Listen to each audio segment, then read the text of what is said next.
नमस्कार, आदाब, अभिनंदन, आभार। मैं हूं डॉक्टर आनंद और आप सभी लोग का स्वागत है मेरे चैनल क्लिनिकल गुरुजी में। उम्मीद करता हूं कि आप लोग अच्छे ही होंगे।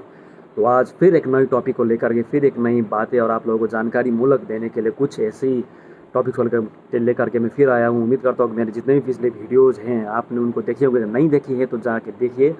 एजुकेशनल वीडियोज, एजुकेशनल पर्पज़ के लिए मैं वीडियो बनाता हूं और थोड़ी बहुत भी जानकारी आप लोगों को मेरे वीडियो के मार्फत से मिल जाए, ये बहुत ही मेरे लिए भी मेरे वीडियो बनाने का मकसद पूरा हो जाएगा। तो आज हम जिस बारे में बात करेंगे वो भी प्रेग्नेंट लेडी से ही संबंधित है। मेरा जो सीरीज़ है इसमें मैंने पिछले 2 वीडियो, शायद 2 या 3 वीडियो प्रेग्नेंट लेडी, उनका एंटीनेटल चेकअप्स, कौन से बारे में ध्यान देना चाहिए, कैसे कैसे डायग्नोज करना चाहिए, अपनी तरफ से कब आप प्रोफेशनल हेल्थ कंसल्टेंट को दिखाना चाहिए, कौन सी बात को बिल्कुल भी इग्नोर नहीं करनी चाहिए। ऐसे मैंने बहुत सारे पॉइंट्स पिछले अपने 2-3 वीडियोज़ में बताए हैं। तो उसी बात को कंटिन्यू करते हुए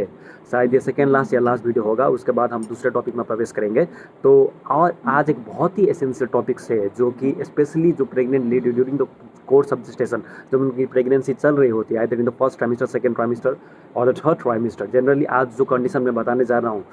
ये मेनली थर्ड ट्राइमेस्टर से एसोसिएटेड है। जो प्रेग्नेंट लेडी अपने 6 महीने को क्रॉस करके जो थर्ड ट्राइमेस्टर में जो प्रवेश कर चुके मगर डिलीवरी से पहले, तो उस कंडीशन को मेडिकली हम लोग बोलते हैं एंटीपार्टम हेमोरेज, जो कि 28 वीक्स ऑफ जेस्टेशन, 28वें हफ्ते क्रॉस करने के बाद मगर डिलीवरी होने से पहले अगर ब्लीडिंग हो जो कि पेनलेस होती है, गस ऑफ ब्लड जो वेजाइनल ट्रैक्ट से फ्लो करती है, उसको एंटीपार्टम हेमोरेज बोला जाता है। तो जनरली एक ट्रेंड देखा गया है दोस्तों कि 20 वीक्स ऑफ जेस्टेशन के बाद अगर ब्लीडिंग हो तो इसको डिफाइन किया गया है। मगर जनरली जो एंटीपार्टम हेमोरेज का इंसिडेंस होता है, उसका जो होने का जो रेशियो है वो जनरली 38 वीक्स ऑफ जेस्टेशन से पहले ही होता है। उसके बाद भी हो सकता है मगर मेनली जितने भी कंडीशन, तो 28वें हफ्ते के बाद और 38 वीक से पहले ही एंटीपार्टम हेमोरेज का हो सकता है। तो ये ऐसा कैसा होता है दोस्तों, जैसे प्रेग्नेंट लेडी बिल्कुल अच्छी है, खा पी रही है, आराम से सो रही है, मगर पेनलेस ब्लड वेजाइनल ट्रैक्ट से अगर आ रही है उसको पता भी नहीं चलेगा। तो शुरू में इसका कंडीशन होता है वार्निंग हेमोरेज, जो बहुत ही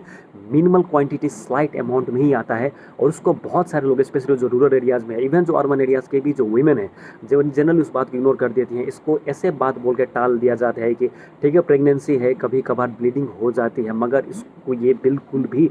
मजाक में लेने वाली बात बिल्कुल भी नहीं है दोस्तों। ये जब पेनलेस ब्लीडिंग अगर होती है तो उसको शुरू में जो हम लोग जिसको मेडिकली वार्निंग हेमोरेज जिसे बोलते हैं, अगर इसको इग्नोर किया जाए तो उसका सेकेंड इंसिडेंस और थर्ड इंसिडेंस जो कि डिलीवरी से पहले जो आता है वो हैवी अमाउंट ऑफ ब्लड में भी तब्दील हो सकती है, जो कि सिग्निफिकेंटली एक मदर्स के लाइफ के लिए भी थ्रेटनिंग है और अलॉन्ग विद द फीटस वो होने वाले बच्चे के लिए भी बहुत ही नुकसानदायी हो सकता है, जो मेनली तो ये मदर के लाइफ के लिए बहुत ही ज़्यादा थ्रेटनिंग हो जाती है। तो इसके बहुत सारे कारण होते हैं मगर जनरली मेडिकली अगर आपको मोटा मोटी सुन लीजिए, 2 भागों में बांटा जाता है इसको। एक तो प्लेसेंटा प्रीविया हो गया और एक एब्रूप्सियो प्लेसेंटा हम लोग कहते हैं, वो होता है 35% दोनों का रेशियो होता है। और उसके बाद कुछ एक्स्ट्रा भी कॉजेज होते हैं जिनके बारे में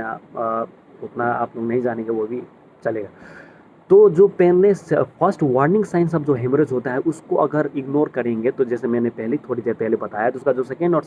थर्ड बाउट्स ऑफ ब्लीडिंग होता है वो मैक्सिमम हो सकता है। तो आप पूछेंगे इससे कॉम्प्लिकेशंस क्या हो सकती है। ठीक है, आपने तो बता दिया कि ये एक प्रेग्नेंट लेडी के लिए डेंजरस हो सकती है, तो कैसे डेंजरस हो सकती है। तो सबसे पहले देखिए कंडीशन से ही पता लगे, अगर सिग्निफिकेंट अमाउंट ऑफ ब्लड उसका एसोसिएटेडली निकल रहा है तो वो तो सबसे पहले शॉक में चली जाएगी, क्योंकि कंटिन्यूस अगर बॉडी फ्लूइड, बॉडी का जो ब्लड अगर वेजाइनल ट्रैक्ट से continuously seepage of the blood जिसे हम बोलते हैं, अगर वो निकलता है तो उसको वीकनेस होगी, वो शॉक में जा सकती है और वो बहुत ही एक इमरजेंसी कंडीशन होता है। अगर मान लीजिए अगर आप अर्बन एरियाज़ में हैं और वहाँ पर हॉस्पिटल की फैसिलिटीज़ है तो वहाँ पर आप जा सकते हैं, मगर फिर भी रूरल एरियाज़ में बहुत सारी ऐसी मोर्टेलिटी रेट्स रिपोर्ट की गई हैं जिसमें माँ की अनावश्यक रूप से बहुत ही तकलीफ झेलनी पड़ सकती है अगर सही समय पर उनको हॉस्पिटल नहीं ले गया। इसलिए सतर्क इसी बात से रहना ज़रूरी है कि अगर फर्स्ट साइन में ही थोड़ा सा भी जेस्टेशन पीरियड में ब्लड आए, तो जनरली देखिए डिफिनीशन अनुसार तो 28वें हफ्ते के बाद आता है, मगर उससे पहले भी थोड़ा भी ब्लड अगर वेजाइनल ट्रैक्ट से आ रही है, चाहे वो क्लॉटेड हो, डार्क हो, चाहे एकदम रेडिश हो, आप तुरंत ही एक भी मिनट ना गवाते हुए इमरजेंसी में जा करके अपने जो कंसल्टेंट है, वहाँ के जो कंसल्टेंट उस हॉस्पिटल से, वहाँ पर सलाह लें। एक अल्ट्रासोनोग्राफी करवा सकते हैं वो लोग आपकी, और जो सिग्निफिकेंट एग्जामिनेशन इसको रूल आउट करने के लिए होती है बहुत ही ज़रूरी हो जाती है। अगर जनरली आप जो मेडिकली मैं इसको बोलूँ कि कैसे मैनेज की जाती है, तो जब ये significant amount of blood loss vaginal tract से होने लगती है तो सबसे पहली बात है उसको इमीडिएट एडमिट करनी पड़ती है,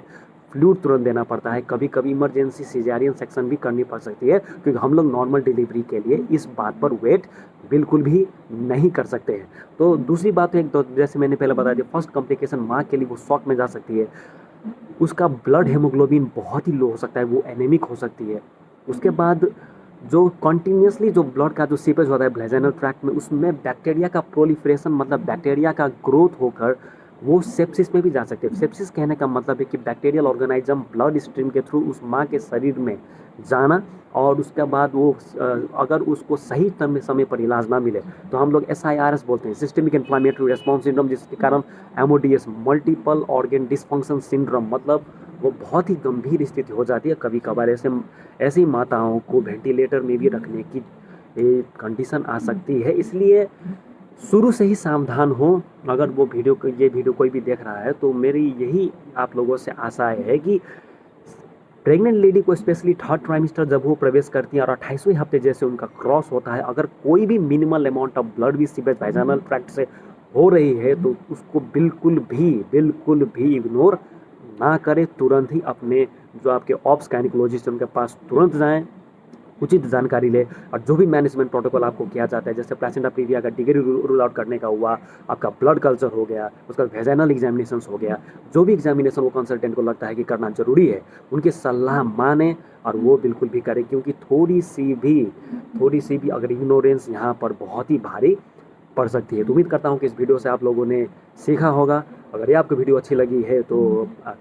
मुझे कहने की ज़रूरत नहीं है, इसको आप लाइक कीजिए, मेरे चैनल को सब्सक्राइब कीजिए, और कोई भी नेक्स्ट टॉपिक के बारे में आप लोग मुझसे चाहते हैं कि मैं उस बारे में डिस्कस करूं तो आप मुझे कमेंट सेक्शन में बता सकते हैं, और उस वीडियो को मैं ला के आप लोगों के सामने एजुकेशनल पर्पज़ के लिए रखने की कोशिश करूंगा। और मैं फिर लास्ट में जाते एक बार और बोलूँगा, मेरे जितने भी वीडियोज़ है वो एजुकेशनल पर्पज़ के लिए, इसको आधार मानकर कुछ भी ना करें। मैं जनरली मेडिकेशन के बारे में कुछ भी नहीं बोलता, इसलिए नहीं बोलता क्योंकि वो एथिकल भी नहीं होता है, और ये सिर्फ एजुकेशनल पर्पज़ के लिए है। मगर ये बहुत ही ज़रूरी एजुकेशन है। इसको सुनकर अगर आप कोई भी ऐसी करनी है तो आप अपने लोकल लेवल के जो भी कंसल्टेंट हैं उनसे उचित मात्रा में राय सलाह ज़रूर ले सकते हैं। तो आज के लिए बस इतना ही। अब नेक्स्ट टॉपिक में शायद आप एक और 2 वीडियो और आएंगे प्रेग्नेंट लेडीज़ को लेकर के, जो कि मैं जनरली उस कंडीशन को ही डिस्कस करता हूँ जो कि जनरली लाइफ थ्रेटनिंग भी कभी कभार हो जाती हैं, और एक प्रेग्नेंट लेडी के चेकअप के लिए जो डेली टू डेली यूज में हम लोग इग्नोर कर देते हैं, बाद में वही चीज़ कभी कभार गंभीर हो जाती है और हाथ से भी छूट जाती है। तो मैं ऐसे ही शायद 1-2 वीडियो को और आपके सामने लेकर के आऊँगा, और उसके बाद हम नेक्स्ट टॉपिक में प्रवेश करेंगे। धन्यवाद।